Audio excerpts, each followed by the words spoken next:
Hello, I'm Don Robertson. We're on board Cygnus, Krogen 42, hull number 130.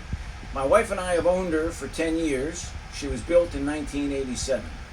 When we first bought the boat, there was this distinct aroma, or call it an odor, in the engine room that had wafted up into the galley and into the master stateroom, which is just forward of the engine room on this boat.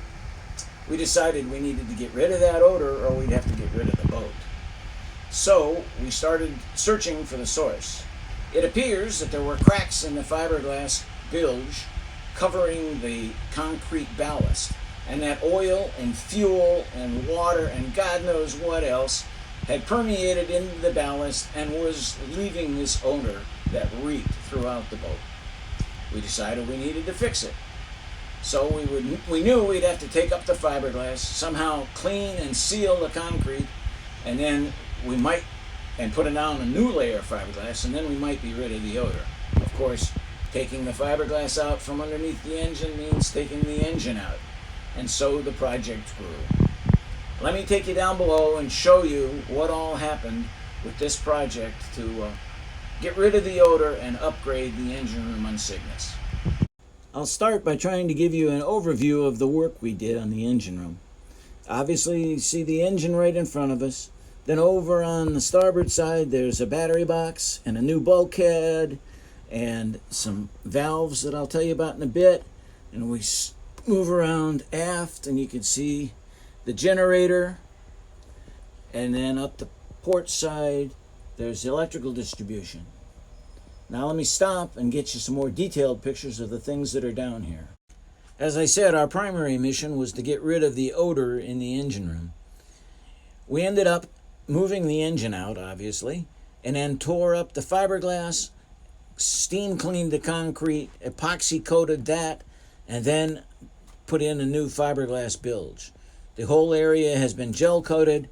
We also sealed the edges of the drip pan under the engine so that any fuel or oil that leaked, while the engine was out, we painted it, replaced the damper plate between the flywheel and the marine gear, replaced all the injectors, and reinstalled it with new motor mounts. Note also that we powder coated the engine beds that the engine is mounted to. One additional problem I had with the engine room was that it was really hard to get around in the original. There were two battery boxes, one port and one starboard, each with two 8D batteries. The muffler was up close to the engine. The inverter was installed at the deck level. I could not move from the front of the engine room to the back without going up into the salon and down through the aft hatch. So we rearranged all of the equipment in here to give us a better access while in the engine room. We decided before the work started that we would replace the fuel tanks since they had a habit of leaking on other boats that got to be about the same age as Cygnus, 27 years. So we stripped the engine room completely, took down the bulkheads, took out the fuel tanks, which indeed had rust in the inside, very down low and was very thin plating, so they were due for replacement. Then we rearranged all of the equipment and did some custom structures to make things easier to get to on the boat. With new fuel tanks in, we've developed a framework and put these new bulkheads in. The bulkheads are supported by this green glass structural fiberglass, square columns and right angle pieces that are permanently mounted in the hull. On top of them are panels made out of Divinycell that have been gel coated on one side. That gives us a clean white appearance all through the engine room and makes things much easier to access. The top section of these panels is removable so that I can take them out if I need to work on any of the wiring or other plumbing that's above the fuel tanks. That's on both sides. They're both removable. All of this work was done at the Yankee Marina and Boatyard in Yarmouth, Maine, which had done a similar job on Craig Mudge's boat, Moonstone, many years before. We had seen Craig at an early rendezvous and decided that this yard had the experience to do our job without us being the learning tool. One of the things they did that makes this most accessible is that they built these two benches, if you want to call them that, on both sides that have lockers built into the top as well as the battery boxes. The battery box up forward is for the house battery, which is 6 2-volt lifeline batteries. Let me get the lid off and I'll show you what the inside looks and explain why I used the 2-volt batteries. The main house battery is on the port side and consists of 6 2-volt lifeline AGM batteries. These 2-volt batteries are taller than 8Ds, but the 6 of them only have the same footprint as 2 8D batteries. There's a total of 900 amp hours of capacity here, so with the 2-volt batteries, I get the same overall capacity of 4 8Ds in a much smaller space. Also on the port side is my main DC power distribution with the various paralleling switches, the battery combiners, and all of the necessary fuses for overcurrent protection, as well as the MagnaSign inverter that supplies AC to the boat or charges the batteries. On the starboard side, there's a battery box up forward with 2 Group 27 batteries for starting the engine. Above the battery box is the tank tender, which provides level indication of the 2 fuel tanks. It indicates level in inches. The table next to them converts inches to gallons. There's also the access plate to get into the tanks if necessary. Just aft of the tank tender are 2 of my favorite pieces of equipment on the boat. The yard suggested that I put in these 6-way valves to direct fuel and return from the fuel tanks to either the engine, which is the right-hand switch, or the generator, which is the left.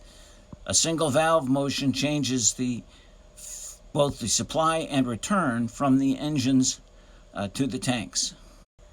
Aft of the 6-way valves are my ray cores.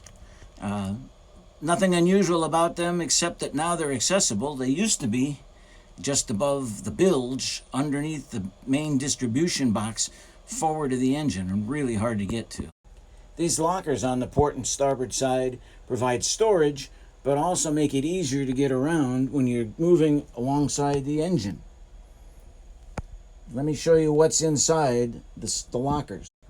On the port side, I have oil for the stabilizer system, plus some tools in the forwardmost locker. Then there are water filters in the center locker, along with some ATF for the transmission, and the voltage regulator for the alternator. And finally, in the aft locker, there are fuel filter spares. On the starboard side, the forward locker has the sensors for the flow scan equipment to measure fuel consumption rate. The center locker just has the hull valve for the raw water for the engine. And the aft section has my oil change pump that sucks oil from the crankcase and dumps it into a 5-gallon bucket when I'm ready to change the oil. Having all of these pieces of equipment in lockers keeps the clean look of the engine room, and since they don't get used or accessed very often, it's not a problem having them hidden out of the way.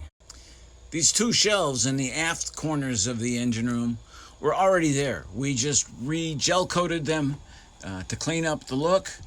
The one on the starboard side has my freezer compressor, as well as some spares and various liquids. On the port side, I have these bins that are strapped down with spare parts for all through the boat. When we installed the new fuel tanks, we made them smaller than the originals. Instead of 750 gallons, we now carry about 600. This allowed us to move equipment aft of the fuel tanks that used to clog passageways or other access. In the case of the port side, that's now for the water maker and its associated equipment. The water maker used to be installed on this shelf, which was right up against the end of the fuel tank. That prevented me from accessing those 3 hull valves out there for the bilge pump, the water maker overboard, and the hydraulic stabilizer cooling water. On the starboard side is where we installed the freshwater system. The pump, a whole boat filter, carbon block filter, the water heater, and way out there outboard is the expansion tank, that blue expansion tank. There's also a switch that I installed so that I can remotely turn on the freshwater pump right here without having to crawl back to the salon when I'm doing maintenance. Finally, there's 2 changes in the overhead that make things better down here. One is that I removed the 3 dome lights, which were not good at lighting the space, and replaced them with 9 of these LED fixtures, which shed plenty of light. In addition, you can barely see, we put in sound down soundproofing and a layer of perforated aluminum to keep the noise levels down. If I recall correctly, the last time we were running and I measured the decibel level in the salon, it was about 65 dB, which is pretty quiet. Finally, the electrical distribution box at the forward end of the engine room, I chiseled out the perforated soundproofing that was original on there and replaced it with whiteboard material so that it keeps up the nice shiny white look of the boat. In addition, this last winter I built the ladder that you see going up out of the engine room. Before that I'd had to climb out. Now I can just climb a small ladder. So that's Cygnus's engine room. I want to be sure to give great credit to the Yankee Marina and Boatyard in Yarmouth, Maine for the great work they did on doing this upgrade to my engine room over the winter of 2014-2015. If you have any questions, contact me through the forum and I'll be glad to answer them. Thanks a lot.